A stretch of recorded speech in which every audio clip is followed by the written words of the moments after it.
Today in the Thai capital, riot police used tear gas to disperse anti-government protesters jamming the road to Bangkok's parliament. At least 70 people were hurt in violent clashes, while about 10 were critically injured. Members of the anti-government group, the People's Alliance for Democracy, or PAD, say that current Thai Prime Minister Somchai Wongsuwat is a proxy for former Premier Thaksin Shinawatra. He is Mr. Thaksin's brother-in-law. And the PAD's blockade beyond the government house encampment seems to have been a step too far, even for mild-mannered Mr. Somchai, who gave the go-ahead to police.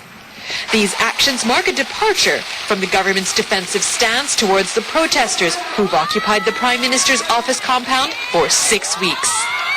In recent days, 2 key PAD leaders, including Chamlong Srimuang, have been taken into police custody and charged with insurrection.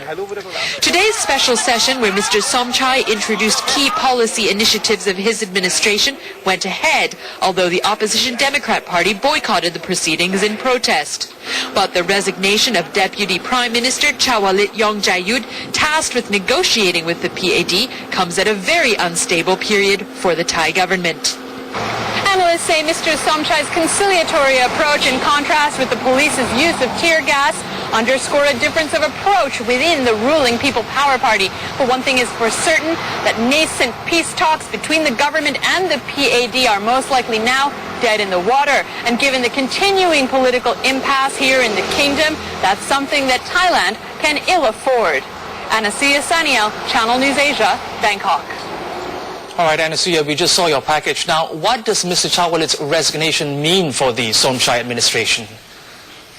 Gerard, essentially Mr. Chawalit's resignation means that there won't be any current negotiations with the PAD about vacating government house and bringing an end to these protests, and that's a pretty dire scenario. But there is some speculation that the PAD never meant to negotiate, that they don't want to leave. They've simply transferred their desire to see Mr. Samak go, and of course he resigned, to seeing Mr. Somchai go as well. And these recent arrests, especially that of Mr. Chamlong Srimuang, were actually a way for the PAD leaders to galvanize the base, so to speak, to whip up sort of dwindling numbers that have happened around Government House. And that has happened, you know, with the police deploying tear gas this morning. That has definitely rallied more supporters to the cause. It had faded in recent days. Not to mention the PAD splitting off from their Government House encampment. You know, the military, the police have shown no desire to go into that enclosed space